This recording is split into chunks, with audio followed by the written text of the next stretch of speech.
आप सभी को हरिओम। स्वागत है आपका अपने चैनल पंडित भूषणन शास्त्री यूट्यूब चैनल में। आज की इस वीडियो में हम बात करते हैं कार्तिक मास की कथा अध्याय 2।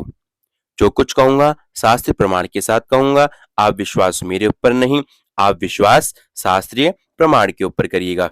आइए, स्वागत है आपका कार्तिक मास की अध्याय 2 में। तो यहाँ पर श्री कृष्णचंद्र जी बोले, हे प्रिय, उधर गुणवती ने अपने पिता तथा पति का राक्षस के द्वारा मरण सुना तो वह दुखित होकर विलाप करने लगी। वह बोली, हाँ प्राणनाथ, हाँ पिता, तुम हमको त्याग कर कहाँ चले गए हो? अब मैं आप लोगों के बिना असहायिनी हो गई हूँ। अब मैं क्या करूं? अब भोजन वस्त्रादिकों से कौन मेरा पालन पोषण करेगा? कोई कार्य भी करने का सहूर मुझे नहीं है। अब कौन स्नेह से मुझ विधवा का पालन करेगा? मैं कहाँ पर जाऊं और कहाँ पर रहूं? मैं क्या करूं? हाँ, मैं ऐसे घृणित हो गई हूँ। मेरे पर देव का कोई कोप हुआ है। अब मैं किस तरह जीऊं? मैं बड़ी पापनी हो गई हूँ। तब श्री कृष्णचंद्र जी बोलते हैं, कुररी पक्षी की भांति रोती हुई गुणवती व्याकुल होकर वायु से झकझोरे हुए केले के वृक्ष की नाई पृथ्वी पर गिर गई।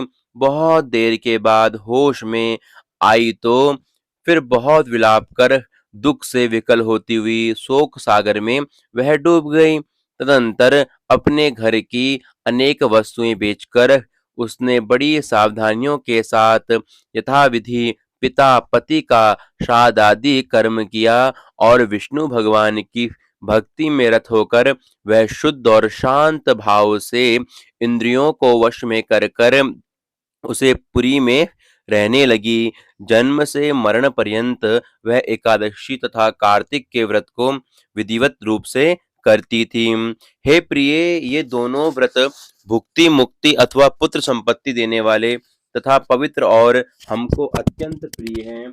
जो मनुष्य तुला की संक्रांति पर सूर्य के आने पर कार्तिक मास में सवेरे के समय स्नान करते हैं, वे बड़े से बड़े पापी हो तो भी मुक्त होकर पूज्य माने जाते हैं। तो लोग कार्तिक में स्नान, जागरण, दीपदान तथा तुलसी वृक्ष में रक्षा करते हैं, वे विष्णु के समान पूज्य माने जाते हैं। जो प्राणी कार्तिक में भगवान विष्णु के मंदिर की सफाई और भगवान का पूजन करते हैं, वे प्राणी जीवन मुक्त हो जाते हैं। जो प्राणी कार्तिक में 3 दिन भी नियम पालन करते हैं, वे देवताओं के भी पूज्य माने जाते हैं। तब भला जिन्होंने जन्म भर नियम किया है, उनका क्या कहना? इस तरह गुणवती मन लगाकर प्रतिवर्ष कार्तिक का व्रत और भक्ति पूर्वक विष्णु भगवान की आराधना पूजन आदि करती थी। लेकिन एक समय की बात है, गुणवती रोग के कारण दुबली और ज्वर से पीड़ित थी। इस दशा में भी धीरे धीरे गंगा स्नान को गई। वह जल में स्नान करने को उतरी तो ठंडक से कांपने लगी। उसे विहल अवस्था में ही उसने गगन मंडल में आते हुए एक विमान को देखा। उस पर शंख चक्र गदा पद्मा वनमाला विभूषिता, शंख चक्र गदा और पद्म आदि विविध आयुधों से युक्त तथा विष्णु रूप धारण करने वाले विष्णु के पार्षद विद्यमान थे। गरुड़ की ध्वजा से युक्त और अप्सरागणों से सुसेवित उस विमान पर गुणवती को चढ़ाकर चंवर डालते हुए विष्णुगण उसे वैकुंठ में ले गए। उस विमान में बैठी हुई वह प्रदीप्त अग्नि के समान लगती थी। इस प्रकार से वह कार्तिक व्रत के प्रभाव से मेरे निकट आ गई।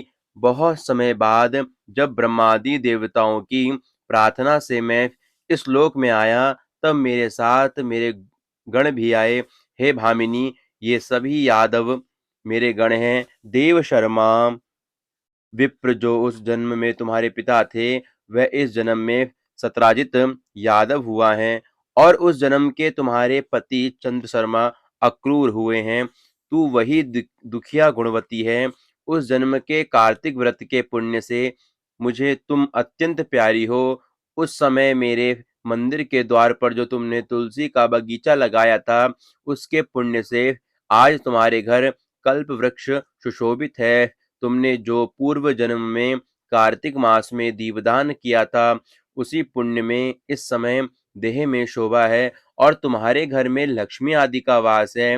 उस समय तुमने जो व्रताधिक पति स्वरूप भगवान को अर्पण की थी, उसी के फल से इस जन्म में तुम मेरी भार्या हो। जन्म से लेकर मरण पर्यंत जो तुमने कार्तिक का व्रत किया था, इसी से कभी भी हमारा तुम्हारा वियोग नहीं होगा। इस तरह जो मनुष्य नियम से कार्तिक मास का व्रत करेंगे, वे सब मेरे ही पास रहेंगे और तुम्हारे सामने प्रिय होंगे।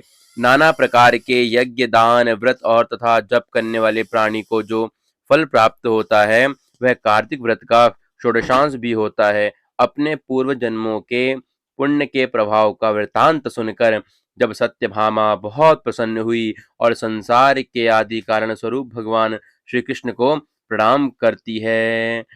ओम नमो भगवते वासुदेवाय। ओम नमो भगवते वासुदेवाय।